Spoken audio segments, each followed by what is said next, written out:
The dinner was exceedingly handsome, and there were all the servants and all the articles of plate which Mr. Collins had promised. And as he had likewise foretold, he took his seat at the bottom of the table by her ladyship's desire, and looked as if he felt that life could furnish nothing greater. He carved and ate and praised with delighted alacrity, and every dish was commended by him. Lady Catherine seemed gratified by their excessive admiration, and gave most gracious smiles, especially when any dish on the table proved a novelty to them.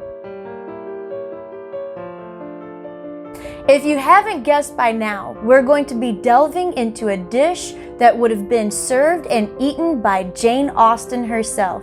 We know from her private letters that Jane Austen was quite the foodie and loved to eat. Therefore, we're not only going to make a dish that is super British, but we're also going to make a dish that was made by a woman named Martha Lloyd, who actually lived with the Austens for some time. This was actually her recipe, and something that we can be reasonably certain, therefore, that Jane Austen would have eaten herself. So let's go ahead, get this started, and eat a piece of history. Pause here to write down what you'll need to follow along. First, you're going to dry your breadcrumbs on a baking sheet in your oven for just a few minutes. In the meantime, cream together your butter and sugar, then beat in your eggs and your rose water.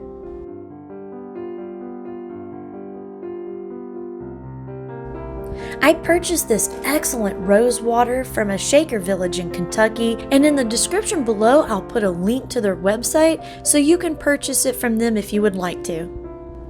Now, after my ingredients had gotten to a nice creamy texture, I transferred it into another bowl just so you can see better what I was doing. To this mixture, you're going to add your breadcrumbs and all your other dry ingredients. Add your currants or raisins last. Here is where I thought this was not going to mix together very well. However, the little bit of milk you add makes it to where you can easily incorporate all of your ingredients. Now you're going to put your pudding into a lightly greased baking dish. I decided to use my grandmother's vintage 1960s Pyrex. Cover that with some foil. Bake it for about 1 hour, maybe a little more, or until the pudding is clean with a knife or skewer. Bring your bread pudding to the table in style and serve it with some wonderful custard or cream, or just do like we did and eat it by itself.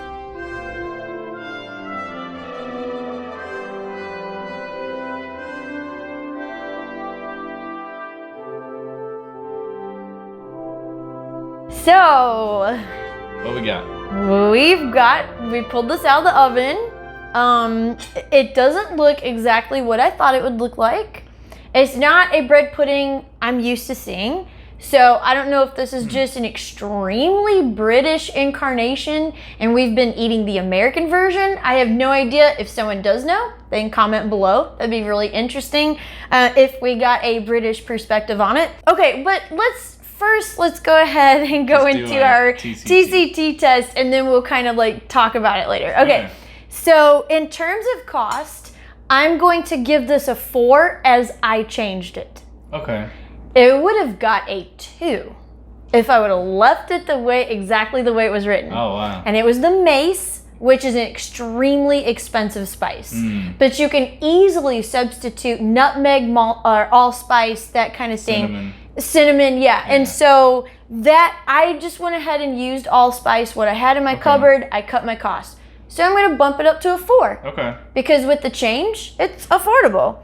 In terms of time, I'm also going to give it a 4 because I don't think for a dessert it's not any more time consuming than a regular homemade dessert. Okay. Yeah. So let's go ahead and take a bite of it. I'm a little worried. I've never had bread pudding before. Okay, so well, this I have no is idea not what it's supposed to taste like. This is not American bread pudding. Okay. Apparently, we're doing something different, is what I'm wondering. But it's the rose water that's worrying me a little bit. I can smell it. Yeah, I can too. Okay, let me get a bite. Okay, I'm just gonna go ahead and throw this out there. I am shocked that I like it. I like it too. I am shocked that it tastes this good.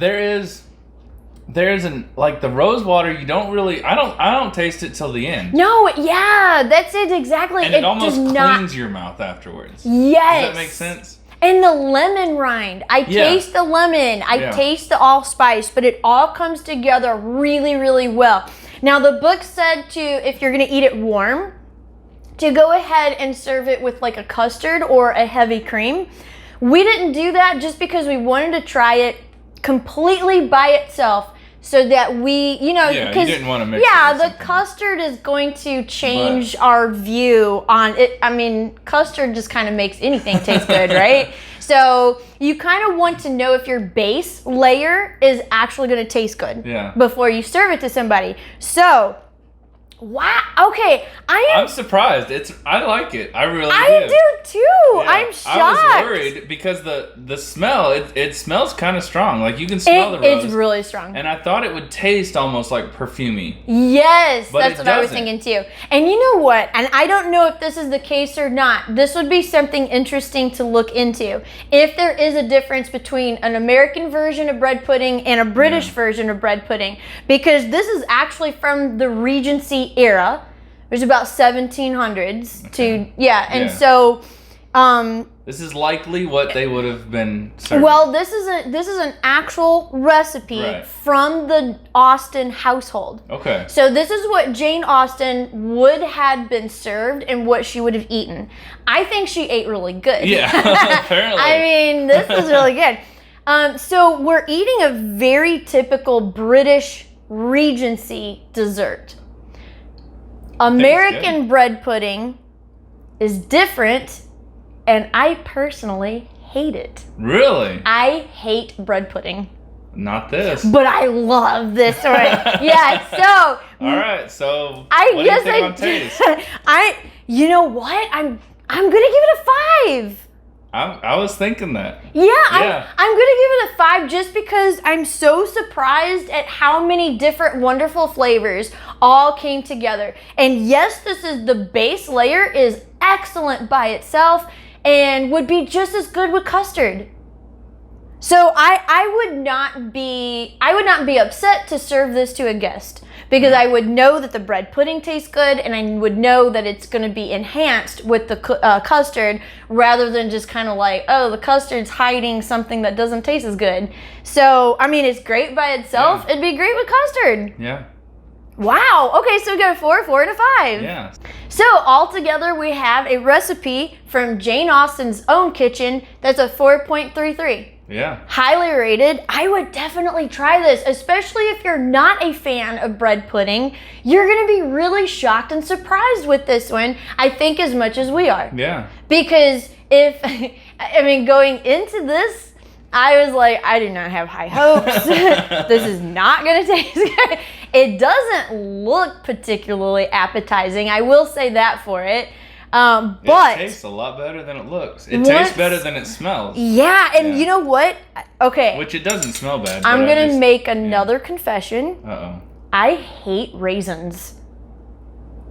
I love the raisins in this, though. It's like the raisins. Nice little addition. They add such a wonderful flavor to this bread pudding. So, okay, I'm so happy with how this turned out. Yeah. And in terms of the cookbook, I think any fan of Jane Austen would be very pleased with this cookbook. There's a lot of history about the history of the time period, for one thing. That was really interesting, but it was more focused on the food, the kitchens, banquets, dinners, how they would have eaten, why. There's a lot of really cool historical tidbits in here that I did not know, such as lunch is a relatively modern invention. So they didn't really eat lunch. They just Snack. Yeah, it was kind of like a snack in between, and it morphed into lunch. So stuff like that is really cool to know, especially when you're reading Jane Austen. Now you get a better understanding of the banquets and the dinners that she writes about in the books, and you can kind of like more keep up with what's going on. Right. So I absolutely love that. I also love the fact that most of the recipes in here are taken from a woman who lived with the Austens, and so they are recipes that Jane would have eaten herself. So you can get a wonderful Jane experience of eating something that the author would have eaten, and then maybe went and upstairs to her room and written Persuasion. We don't know. Yeah. This might have been the snack that got her through writing those last chapters of Pride and Prejudice. You never know. So that's just really awesome to think about and awesome to get to do. Yeah. So I'm going to give the cookbook also a 5. Okay. Okay, so that was our second installment of our literary delve into food. We're going to keep going into another one, but we're not going to give it away because it's going to be a surprise. It's a surprise. It's going to be really fun. I can't wait for that one. In the meantime, make sure you eat some good food and be good to each other. We'll see you later. Bye. If you like this video, make sure to hit the like button and hit the subscribe button for future videos. In the meantime, here are 2 videos you may enjoy. Thanks for watching.